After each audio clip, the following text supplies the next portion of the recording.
नमस्कार सर्वांना. धडा तिसरा, अवयव व गुणक आणि त्याचे गुणधर्म हा धडा चालू आहे आपला. त्यामधील स्वाध्याय 3.2 आपण पाहणार आहोत. चला तर पाहूया. बघा, पहिला प्रश्न आहे, एक संख्या 50हून लहान आहे आणि 7च्या पटीत आहे, बरोबर 3 अवयवाची आहे, तर ती संख्या कोणती? बघा, या ठिकाणी 50हून लहान, ऑप्शनमधील सर्व संख्या 50हून लहान आहेत. 7च्या पटीतील आहे, सर्वच संख्या 7च्या पटीत आहेत. आता 3 अवयवाचे आहे, तर बघा या 14चे जर अवयव तुम्ही पाडले तर 14चे अवयव काय पडतील? 1, 2, 7, 14. या ठिकाणी 4 अवयव पडले, आपल्याला 3 अवयवाचे पाहिजे. 42चे जर इथे ते 1, 2, 3, त्याच्यानंतर 6, 7, त्यानंतर 14 आणि त्यानंतर 21 आणि 42, म्हणजे भरपूर पडतात ही. आता 49चे जर आपण अवयव पडले तर 1, 7 आणि 49. या ठिकाणी ऑप्शन नंबर 3 आपलं बरोबर असेल. पुढील प्रश्नाकडे वळू. पुढचा प्रश्न आहे, 37 या संख्येचा सर्वात लहान विभाजक कोणता? बघा, कुठल्याही संख्येचा सर्वात लहान विभाजक एकच असतो.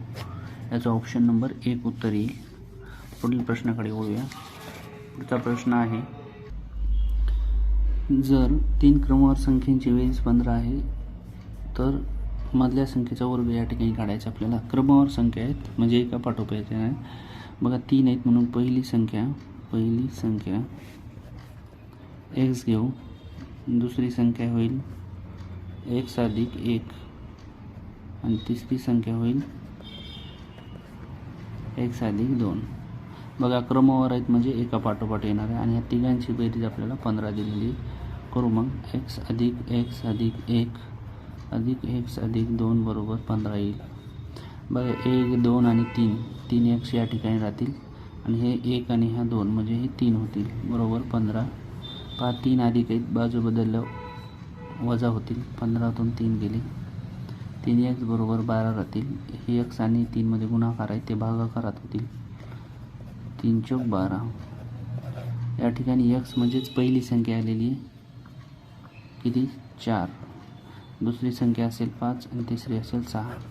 ते असं विचारलं आहे आपल्याला, तर मधल्या संख्येचा वर्ग म्हणजे मध्ये आहेत 5, 5चा वर्ग 25. ऑप्शन नंबर 2 या ठिकाणी आपलं उत्तर बरोबर असेल. पुढील प्रश्नाकडे वळू.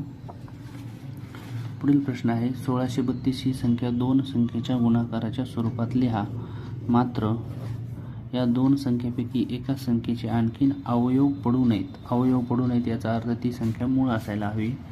बघा, ऑप्शनमध्ये जर तुम्ही निरीक्षण केलं तर बघा, दोन्ही संख्या इथे या ठिकाणी मूळ नाही आहेत, या ठिकाणी ह्या दोन्ही मूळ नाही आहेत, या ठिकाणी एक मूळ आहे, एक सम आहे, या ठिकाणी दोन्हीही मूळ नाहीत. म्हणजे इथं काय सांगितले, मात्र दोन्हीपैकी एक संख्याचे आणखीन अवयव पडू नयेत, याचा अर्थ एक मूळ पाहिजे, असं ऑप्शन नंबर 3 मध्ये आपल्याला या ठिकाणी दिसते. मग बघा, आता 96 गुणिले 17 याचा आपण गुणाकार बघू. जर 1632 आला तर चेक करता येईल आपल्याला. बघा, या ठिकाणी 17चाही पाडा तुम्ही डायरेक्ट करू शकता किंवा येत नसेल तर 7ने गुणा. 7 चौकोन 42, 5 4, 7 9 63, 64 65 66 67. त्यानंतर 1ने जर गुणलं तर 96 येईल. 2 2 12 आणि 13 हातचा 1 आणि 16. बघा, या ठिकाणी 1632 म्हणजे ऑप्शन नंबर 3 आपलं या ठिकाणी बरोबर आहे. नेक्स्ट, 110 या संख्येच्या एकूण विभाजकाची संख्या ही त्यांच्या मूळ अवयवाच्या एकूण संख्येपेक्षा कितीने जास्त आहे? विभाजक आणि इथं दिले मूळ अवयव. बघा, विभाजक म्हणजेच अवयवच असतात. 110चे आपण अवयव पाडूया. 1ने जातो भाग, 2ने जातो, 3ने नाही जाणार, 5 10, त्यानंतर 11 12 नाही, या ठिकाणी 11 झाल्यावर 22 येईल आणि त्यानंतर येईल 55 आणि येतील 110. हे बघा, 110चे हे असतील अवयव, यालाच आपण विभाजक म्हणू शकतो. तर याच्यामधले आपल्याला मूळ अवयवांच्या एकूण संख्येपेक्षा कितीने जास्त विचारले. आता याच्यातल्या मूळ संख्या म्हणजेच मूळ अवयव. मग या ठिकाणी 2 मुळे, 11 मुळे, किती निघल्या 2, 11, त्यानंतर 5 म्हणजे 3 मूळ आहेत. बघा एकूण विभाजक किती आहेत? 1 2 3 4 5 6 7 8. 8 मधून मूळ किती? 3 वजा करू 5. या ठिकाणी मूळ अवयवाच्या एकूण संख्येपेक्षा कितीने जास्त असेल? तर 5ने जास्त असेल. ठीक आहे, ऑप्शन नंबर 3. पुढील प्रश्नाकडे वळू.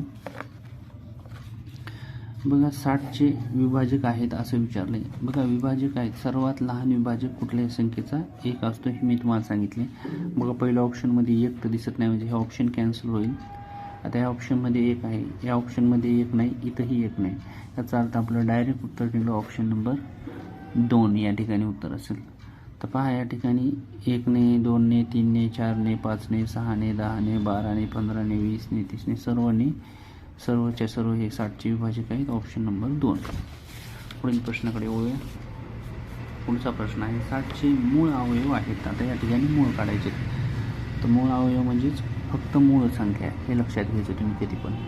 तर बघा या ठिकाणी 10 मूळ नाही, म्हणजे हा ऑप्शन कॅन्सल होईल आपला.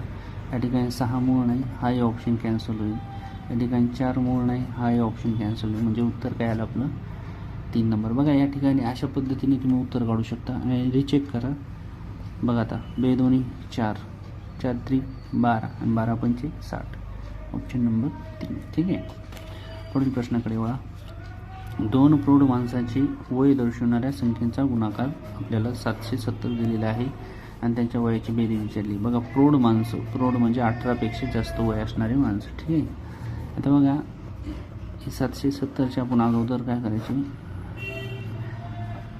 अवयव पाडून घेऊ. बघा ह्याला 7ने भाग दिला तर 7 1 7 7 1 7 0. परत 11ने दिला तर 11 1 11, 0ला 0. परत जर आपण या ठिकाणी 5ने दिला तर 5 2 10 येईल. पुन्हा 2 1 2 1 येईल.